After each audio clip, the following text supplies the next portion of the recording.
wire on her window.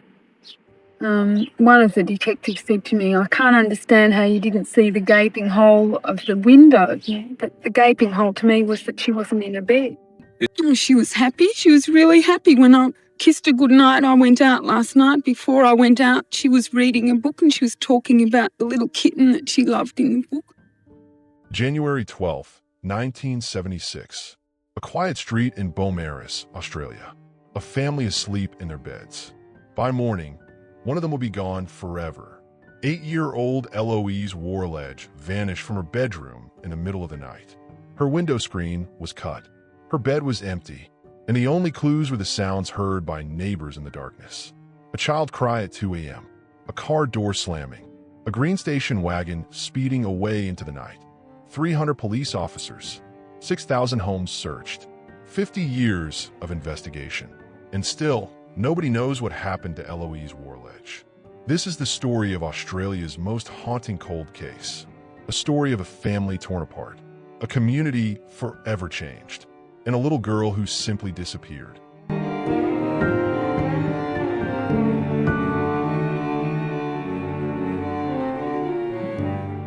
To understand what happened that night, we need to go back to the beginning. Back to when the Worledge family was just another ordinary family living an ordinary life in suburban Melbourne. Beaumaris, a peaceful bayside suburb 20 kilometers south of Melbourne city centre. In the 1970s, it was the kind of place where children rode their bikes freely, where neighbors knew each other's names, where families felt safe. And on Scott Street, in a modest 4-bedroom weatherboard house, lived the Worledges. Lindsay Worledge was a New Zealand-born academic, a lecturer at the Caulfield Institute of Technology. He was building a respectable career, known for his intelligence and dedication to his work. His wife, Patricia, everyone called her Patsy, was a vibrant, outgoing student teacher with a passion for arts and crafts. Together, they had 3 children. Eloise, born October 8, 1967, was the eldest. She was followed by her sister Anna, and then their youngest, Blake, who was just 4 years old in 1976. Eloise was described by everyone who knew her as shy but intelligent, creative, artistic. She loved drawing and crafts, encouraged by her mother's teaching.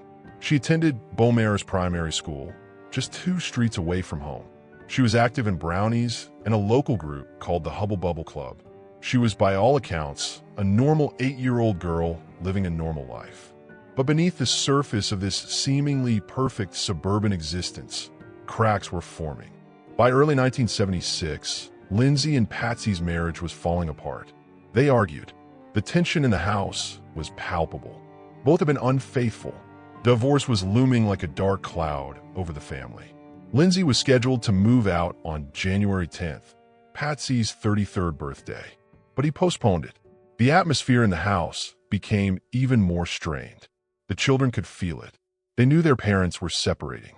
On the evening of January 12th, 1976, the family went through their normal bedtime routine.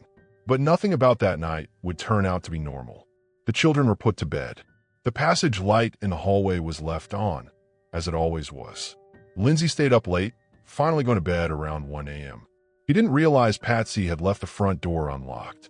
And outside, in the darkness of Scott Street, someone was watching. Someone was waiting. Let's reconstruct what happened that night, piece by piece, witness by witness, because what the neighbors saw and heard would become the only clues to Eloise's disappearance. 10:30 p.m. A neighbor at number 57 Scott Street notices something strange. A car traveling down the road with its headlights turned off. 11:40 p.m. Patricia Cunningham, who lives at number 26, looks out her window.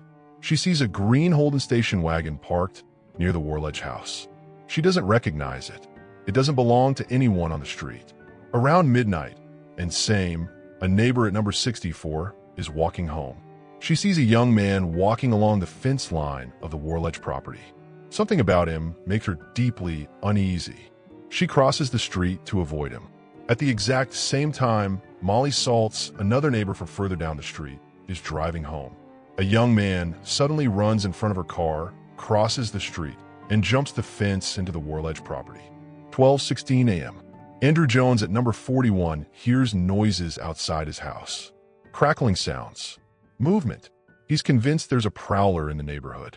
And then, 2 a.m. Daphne Owen Smith at number 66 hears something that will haunt her forever. The cry of a child. And then, the sound of a car door slamming. And Sam hears it too. That car door, slamming shut in the dead of night. Moments later, a dark green car is seen speeding down Scott Street. Fast, reckless, disappearing into the night. And then silence. 4:45 a.m., Patsy Worledge wakes up to use the bathroom. She notices the hallway light is off. Lindsay always turned it off when he went to bed. She thinks nothing of it. She goes back to sleep. 7:30 a.m. 4-year-old Blake Worledge wakes up. He goes to his sister's room to wake her up. But Eloise isn't there. Blake runs to his parents' bedroom. He's crying. Scared. "Mummy," he says. "Ella has gone." Patsy and Lindsay rush to Eloise's room. The bed has clearly been slept in. The sheets are disturbed. But their daughter is gone. And the fly screen on the window has been cut. Rolled open. The window is wide open. At 7:32 a.m., Lindsay Worledge calls the police. What followed was one of the largest search operations in Victoria's history. More than 300 police officers were deployed. They went door to door through Beaumaris and nearby suburbs. 6,000 homes, 6,000 conversations, 6,000 possibilities. They searched parks, reserves, vacant land, the beaches along Port Phillip Bay. Anywhere an 8-year-old girl might be hidden. The community came together. Neighbors searched. Volunteers combed through every inch of Beaumaris. Nobody refused to cooperate. Everyone wanted to bring Eloise home. But back at the Worledge house, investigators were finding something strange. The fly screen on Eloise's window had been cut. But forensic tests revealed something unexpected. The screen had been cut from the inside, not from outside. There was bark from the tree outside her window, found on her bedroom floor. But the hole in the screen was tiny, too small for anyone to climb through. The front door had been left unlocked that night, wide open. Anyone could have walked right in. Police believed Eloise had been taken from her bed, that someone had entered through the unlocked front door, walked down that hallway, into her room, and carried her out. But who? Immediately, suspicion fell on the people closest to her. Her parents. Lindsay and Patsy were both questioned extensively. Their marriage was falling apart. They'd both had affairs. Lindsay was depressed about the divorce. He was supposed to move out the day after Eloise disappeared. In 2002, 26 years after Eloise vanished, Patsy Worledge told police something chilling. She said that at the time of her daughter's disappearance, she believed her husband Lindsay was involved, that he had taken Eloise as a way of prolonging the divorce, as a way of spiting her. Lindsay denied it. He took a lie detector test. The results were inconclusive. "I can't buy the theory that it was someone she knew," Lindsay said at the time. She would not have gone willingly with anyone in the middle of the night. Eloise was timid. She was not adventuresome. She would not go out on the street without her brother or sister. But police had to consider every possibility. They investigated 10 different categories of suspects. Known sex offenders in Melbourne's southeast. Any sex offenders in Australia involved in child abductions. Known prowlers in the Beaumaris area. Local service providers. Babysitters. Tradesmen. Door-to-door salesmen. Staff and parents at Beaumaris Primary School. Government agencies with contact to the family. And anyone who had broken into houses in the region. Every lead was followed. Every tip investigated. And they kept coming back to that green Holden station wagon. The one seen parked near the Worledge house at 11:40 p.m. The one that sped away at 2 a.m. right after a child's cry was heard. Detective Chief Inspector Albert Homburg confirmed that investigators traced every vehicle near the Worledge home that night, except one. That green Holden station wagon was never found, never identified. It vanished, just like Eloise. As weeks turned into months, and months turned into years, theories began to emerge. Some plausible, some disturbing, all pointing in different directions. In 2023, nearly 50 years after Eloise disappeared, shocking information came to light. An inquiry was launched into Beaumaris Primary School, the school Eloise attended. The investigation revealed that in the 1970s, at least 5 teachers at that school were child predators. They had sexually abused students. For years, police reinvestigated Eloise's case, looking for connections to these predators. They examined every piece of evidence, every timeline, every suspect, but they found nothing. No connection between Eloise's disappearance and the abuse at her school. At least, nothing they could prove. Another lead emerged during the investigation. Witnesses reported seeing a balding, elderly man with glasses around Beaumaris in the days before Eloise vanished. He had been seen near the local shopping center in the company of young girls. Police tried to track him down. He was never found. And then there were the door-to-door salesmen. In the weeks before Eloise disappeared, neighbors reported 2 men selling books in the area, going house to house, asking questions, observing families. They were tracked down, questioned, and eliminated as suspects. Perhaps the most chilling theory is the simplest. That Eloise was the victim of a random predator, someone who saw an opportunity that night. An unlocked door, a little girl sleeping, a family in turmoil distracted, someone who took her, killed her, and buried her somewhere she would never be found. In 2003, a coroner reviewed all the evidence. His conclusion was devastating. He returned an open finding, meaning he could not determine on the available evidence who was responsible for Eloise's disappearance and presumed death. Presumed death, because that's what police believe. That Eloise Worledge was murdered the night she disappeared. That she never left Beaumaris alive.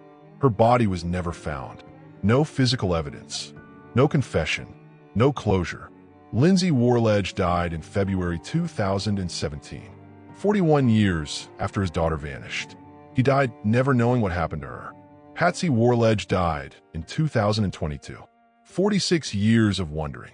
46 years of waiting. 46 years without answers. Both parents went to their graves with the same question. What happened to Eloise? January 12, 2026. 50 years to the day since Eloise Worledge disappeared. Scott Street in Beaumaris looks different now. The houses have been renovated. New families live there. The children who played on that street in 1976 are now in their 50s and 60s. But the people of Beaumaris have not forgotten. On January 14th, 2026, Victoria Police made an unprecedented announcement. They were offering a $1 million reward for information about Eloise's disappearance. $1 million. The highest reward ever offered in Victoria for a missing person case. And unlike other rewards, this one included payment for information leading to the location of Eloise's remains. Not just identifying who was responsible. Detective Inspector Dave Dunstan spoke to the media. His words were simple, direct. People know what happened, he said. Allegiances change, partners change, and we hope this announcement will allow people to come forward. Eloise's aunt, Margie, held a memorial on Beaumaris Beach this year, 50 years after her niece vanished. I still love her, Margie said, tears in her eyes, and I'm sorry that we weren't able to find her. Eloise's sister, now in her 50s, released a statement on the anniversary. My family's lives were changed forever after January 12, 1976, she wrote. My memories of waking up to find her missing are still very vivid and raw, and the passage of time has not eased the pain of this loss. Ella was and remains deeply loved. She was more than a missing person or a case file. She was a daughter, a sister, a friend, someone who mattered greatly to all who knew her. But despite the reward, despite the renewed publicity, despite 50 years of investigation, the questions remain. Who took Eloise Worledge? Was it a stranger? A predator who saw an opportunity and struck? Was it someone she knew? Someone from her school? Her neighborhood? Her own family? Was it the driver of that green Holden station wagon who parked outside her house and then disappeared into the night? Was it the elderly man seen with young girls near the shopping center? Was it one of the predators from Beaumaris Primary School, who police could never connect to the crime? Or was it someone else entirely? Someone who has kept this secret for 50 years? Someone who knows exactly what happened to Eloise Worledge, but has never spoken? Because someone out there knows. Maybe it's someone living in Melbourne. Maybe they've moved away. Maybe they've told someone, a partner, a friend, a family member. Detective Dunstan is right. Allegiances change. Relationships end. Secrets get harder to keep as the years go by. If you know anything about the disappearance of Eloise Worledge, Victoria Police are urging you to come forward. You can contact Crime Stoppers anonymously. The $1 million reward is waiting. Because somewhere out there, Eloise Worledge deserves to be found. The disappearance of Eloise Worledge changed Australia forever. Before that January night in 1976, many Australian families left their doors unlocked. Children played outside until dark without supervision. The world felt safe. After Eloise disappeared, that changed. Parents across Victoria started locking their doors at night. They kept closer watch on their children. The innocence of suburban Australia was shattered. Eloise's case also highlighted a dark reality. That children could vanish without a trace. That evil could strike anywhere, even in the safest neighborhoods. Today, Eloise Worledge's case remains open, active, unsolved.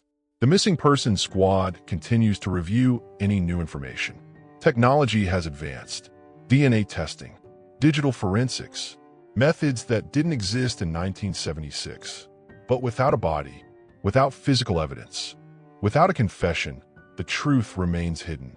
8-year-old Eloise Worledge went to sleep in her bed on January 12, 1976. She never woke up in that bed again. What happened to her in those dark hours remains one of Australia's greatest mysteries.